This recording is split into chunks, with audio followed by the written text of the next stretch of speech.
Merci pour ce débat qui était riche en émotions, presque une catharsis dont on ne s'attendait que très fort. Monsieur le Président, avant de vous laisser conclure, je voulais rappeler quelques risques de cet exercice ô combien difficile. Le premier, c'est que tout ça n'ait été que vague mise en scène, qu'en réalité rien ne va changer et qu'on a manqué un rendez-vous avec l'histoire. Le second, c'est que nous sommes 11, censés parler pour 5 000, censés parler pour des centaines de milliers. Des millions de voix qu'on ne peut pas représenter dans toute leur diversité. Certains, je le sais, seront frustrés de ne pas avoir entendu certains sujets abordés. On le comprend, mais sachez que ce n'est que le début. Le dernier, c'est peut-être le plus dangereux, et là je m'adresse à vous directement, c'est les demi-mesures et les semi-décisions.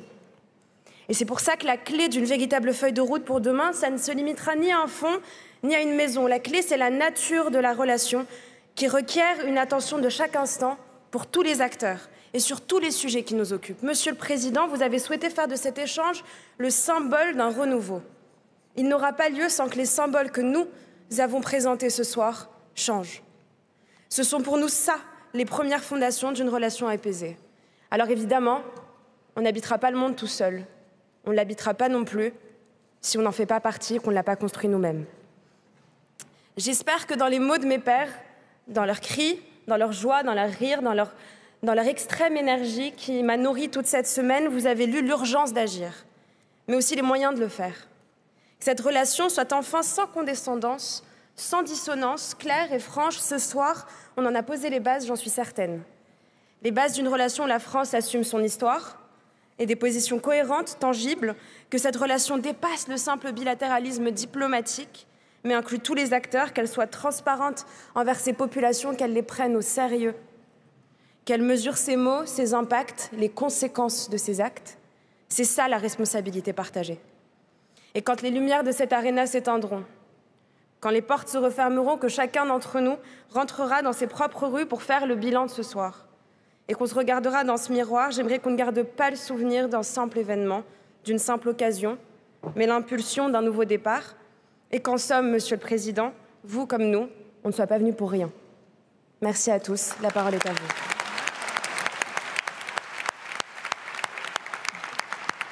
Merci infiniment. Monsieur le Président, on va vous demander de conclure.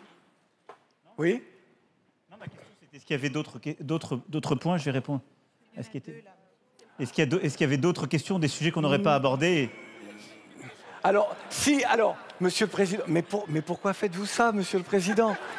Comment vous expliquer ? Il y a énormément de questions. Nous aurions pu demander également aux femmes et aux hommes de la salle de prendre la parole. Il y a mon ami Stéphane Tiki, qui est un élu, qui est là, et bien d'autres. Malheureusement, nous n'en avons pas le temps parce que vous me mettez la pression. Mais dans mon oreillette, on me met également la pression.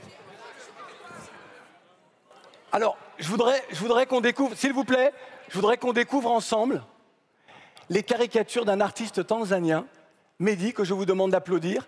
Il a donc, tout au long de cette plénière, observé, écouté, et voilà ce que lui a inspiré ce dessin qui peut sembler un dessin plutôt simple, mais peut-être que finalement les choses sont moins complexes que ce que l'on peut le penser, si tant est que l'on soit déterminé à changer les choses. Il faudrait qu'on applaudisse Mehdi très fort, s'il vous plaît. Est-ce qu'une de vos pépites a des questions qu'on n'a pas abordées ? Vous voulez... Monsieur... Ah non, mais moi je suis d'accord. Je n'ai pas envie qu'Arthur ou Ateki ou Aliou m'en veuillent. Alors. Sûr ? Donnez une question à la salle et une question. Donc on donne 2 questions au public et 2 questions aux pépites, et après je conclus. Alors.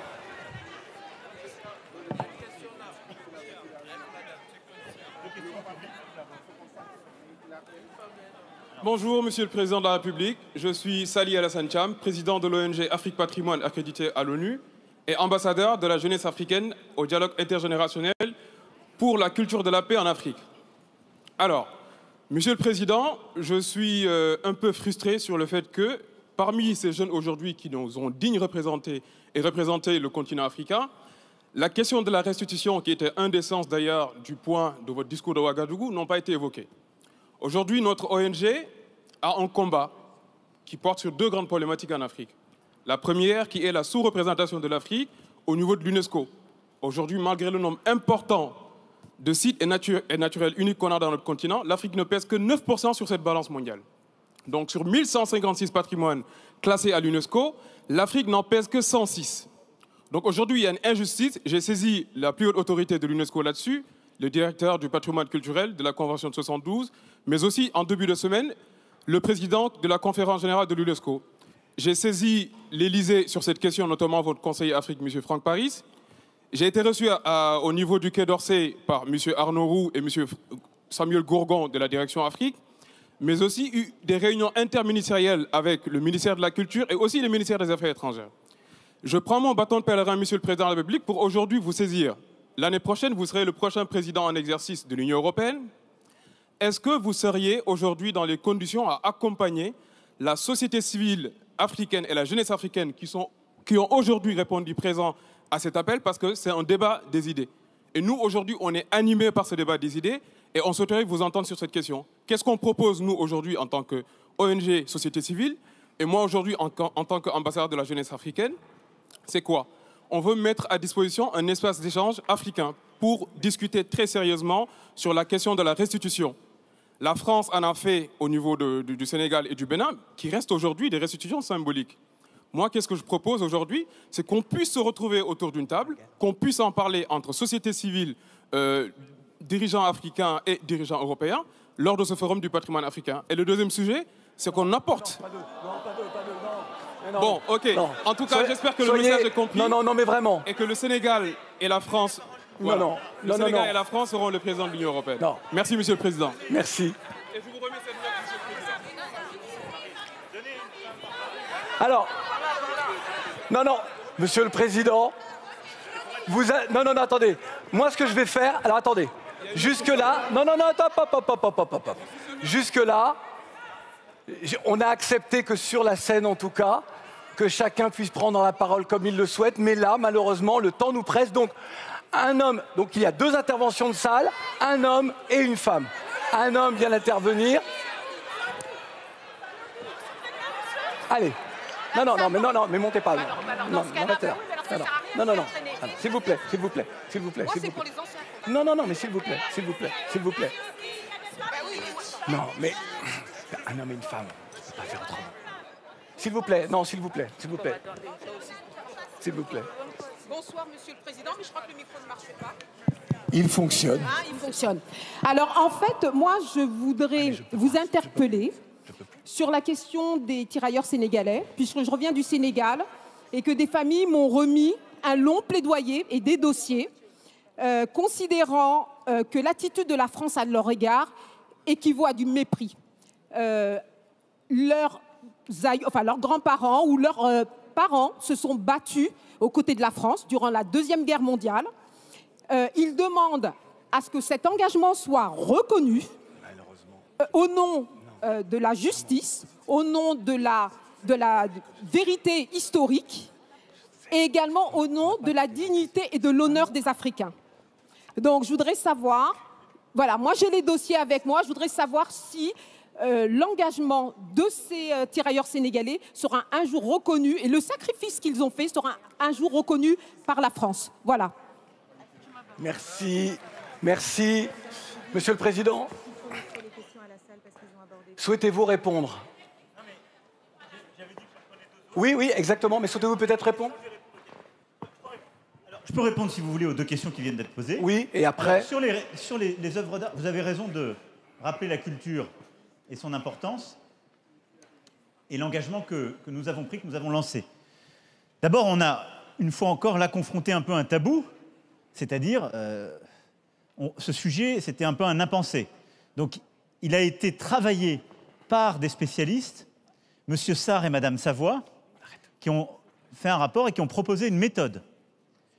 Deuxième chose, on a commencé à appliquer cette méthode avec le Sénégal. On va l'appliquer avec le Bénin à la fin du mois d'octobre parce qu'on va rendre 26 œuvres du trésor d'Abomey, ce qui était une demande depuis très longtemps. Et on va le poursuivre aussi avec la Côte d'Ivoire. Et on va ainsi avancer. Moi, ce qui m'importe, c'est de vous faire comprendre qu'il y a derrière des vrais critères, c'est un vrai travail, et c'est un travail de coopération scientifique et culturelle. Il ne s'agit pas simplement de dire « c'est africain, on n'en veut plus ». Il s'agit de dire « voilà le statut de ces œuvres, comment elles sont sorties de l'Afrique, dans quelles conditions, et comment on doit les rendre, et quelle coopération scientifique, muséographique et muséale on doit construire pour qu'elles soient bien conservées, protégées, comprises ». Mais ce qui m'importe derrière, au-delà de ça, ce que je veux vous faire toucher du doigt, c'est que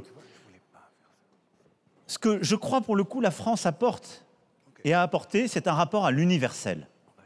Et c'est ce qui nous sépare peut-être d'une approche parfois anglo-saxonne des questions. Cette approche à l'universel, c'est de dire on veut essayer à chaque fois de comprendre le monde et d'avoir un message pour le monde.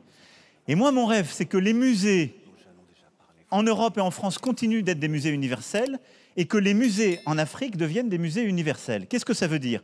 Qu'il faut restituer des œuvres dans ces conditions-là et les bonnes conditions de conservation et de coopération scientifique pour que la jeunesse africaine puisse se reconnecter avec son propre passé, puisse être au contact de ses artistes passés, son patrimoine, sa culture. Mais il faut qu'elle puisse aussi connaître la culture européenne, qu'elle ait des grandes œuvres européennes. Mais il faut aussi que la jeunesse européenne puisse continuer à avoir des œuvres africaines. L'absurdité dans laquelle il ne faut surtout pas aller, c'est de dire chacun reprend ses billes.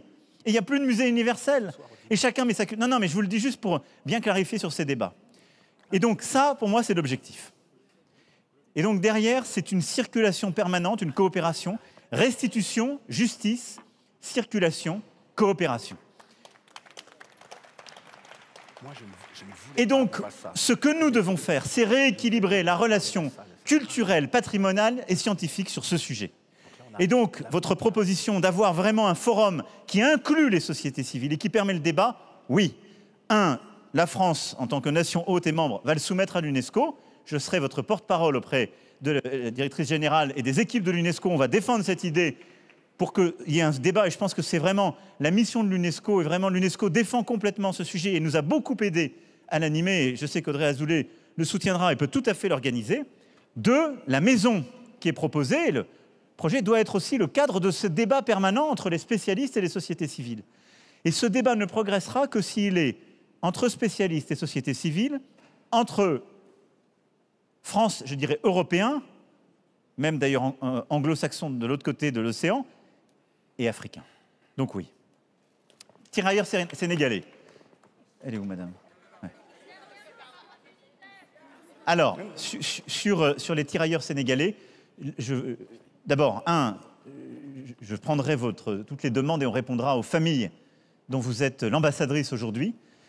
Mais c'est un sujet que non seulement nous avons historiquement reconnu, mais que j'ai réaffirmé en m'exprimant officiellement au nom de la France le 15 août 2019, lors de l'anniversaire du débarquement de Provence.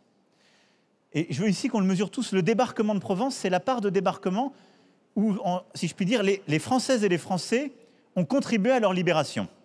Débarquement de Normandie, ce sont beaucoup nos alliés. Il y avait le commando Kiefer. Le débarquement de Provence, ce sont les Françaises et les Français qui viennent depuis les terres africaines. Et ce sont les tirailleurs sénégalais, mais ce sont les combattants de toute l'Afrique.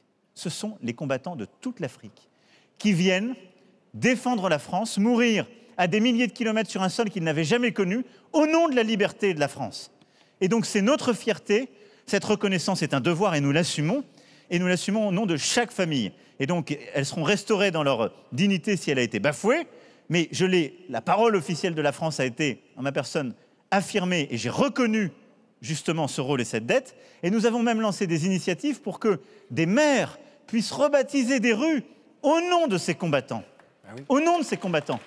Et donc cette part d'Afrique dont je parlais, c'est aussi une part de liberté. Ce sont des femmes et des hommes qui sont venus sauver la France lors de ce débarquement. Et je veux ici maintenant rendre hommage aussi à toutes les mémoires. Durant la Première Guerre mondiale, ce qu'on appelait alors l'armée noire, qui était une armée exceptionnelle, il y a un bâtiment sublime qui est à Reims, qui honore cette mémoire. Alain Mabanckou était à mes côtés en novembre 2018 pour rendre hommage à cette armée noire.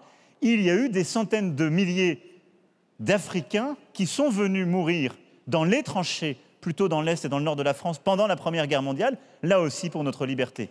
Et donc, chacune de ces familles, on leur écrira, on les restaurera dans la dignité, mais je veux ici qu'il n'y ait aucune ambiguïté sur la reconnaissance de la France et le caractère officiel de cette reconnaissance. Il n'y aura plus d'autres questions, Monsieur le Président. Je vais conclure Oui. en vous répondant, puisque vous avez été très, très direct avec moi, et donc je vais essayer d'avoir quelques mots de conclusion. Jeunesse africaine ou diaspora qui ont permis que ce dialogue soit de nature différente. Premièrement, vous m'avez interrogé sur votre légitimité. Vous avez vous-même apporté la réponse aujourd'hui. Votre légitimité, c'est votre engagement et c'est votre intransigeance. Vous ne m'avez pas fait de cadeau, mais je pense que c'est ce qui était le sens de votre présence aujourd'hui, et je pense que c'est ça qui doit s'inscrire dans la durée. Au fond, votre légitimité, vous êtes en train de la bâtir. Et il y aura toujours des gens pour vous critiquer d'être venus ici, parce qu'il y a toujours des gens qui pensent que c'est mieux de s'opposer absolument. Il y aura sans doute des désaccords et des choses imparfaites ou incomplètes. Mais je pense que vous avez aujourd'hui bâti des éléments intangibles de légitimité. C'est le courage de vous être engagé. C'est le courage de vous être mis en déséquilibre par rapport à des gens qui vous ont critiqué de venir ici.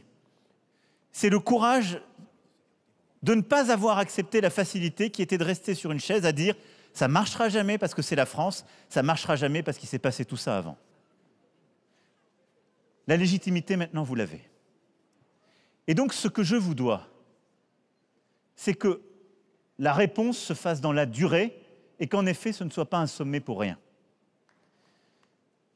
Dire que nous avons fait un sommet qui ne soit pas sans lendemain, ça ne veut pas dire qu'il y a des réponses magiques. Parce que tous les sujets qu'on a soulevés sont des sujets compliqués et qui viennent de très loin. C'est pour ça qu'il n'y a pas de formule. Il y a une chose que je suis prêt à garantir, c'est que moi, je n'arrêterai pas le combat que j'ai commencé depuis le début et qui nous a déjà menés jusqu'ici. Quand j'ai dit à Ouaga, il y aura un sommet, je discuterai directement avec les diasporas, la jeunesse, les gens ont dit, on verra. Les restitutions ont dit, d'accord. Le franc CFA, OK, à d'autres, etc. Les engagements, je les ai tenus étape par étape. Ce sommet est le début d'une nouvelle ère, c'est-à-dire le début de nouveaux rendez-vous, mais surtout le début d'un processus et d'un travail. Et donc, moi, ce que j'attends de nous tous collectivement, c'est que là, on a posé les choses, on s'est dit des choses. Et il faut qu'il y ait un travail scientifique, politique, sportif, culturel, économique, qui soit conduit, et il sera conduit, moi je suis en quelque sorte le garant de cela. Il y aura peut-être des dissonances. C'est inévitable. Le tout, c'est qu'il y ait de la sincérité et de l'engagement. Et moi je pense qu'il est possible d'écrire une nouvelle page.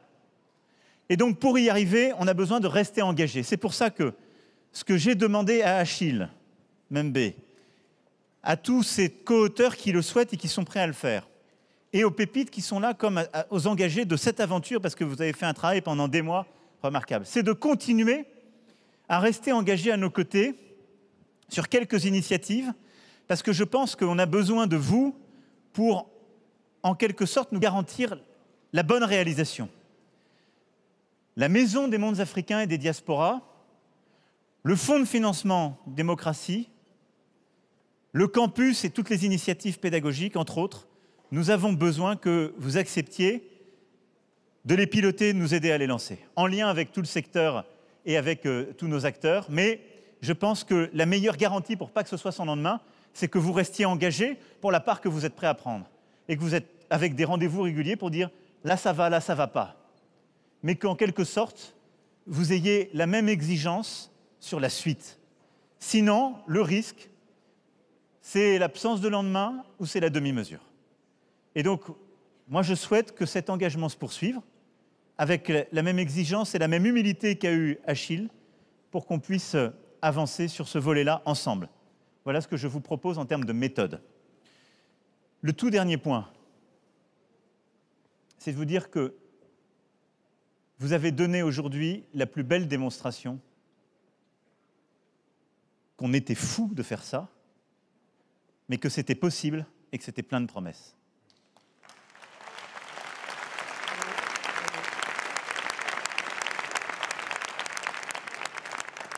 Et donc, ne lâchez rien, n'abandonnez rien de vos exigences, de vos intransigences, de vos colères, mais surtout de votre volonté de faire et de changer les choses. Parce que vous l'avez dit à plusieurs reprises, c'est vous qui changerez l'Afrique. La France ne changera pas l'Afrique. La France, elle peut regarder en face son passé, vouloir participer dans un dialogue sincère et redevenu équitable, ce qu'on a fait aujourd'hui, une relation qui a été abîmée, et vouloir rebâtir une belle relation parce qu'elle est équitable, parce qu'elle est choisie et parce qu'elle regarde l'avenir.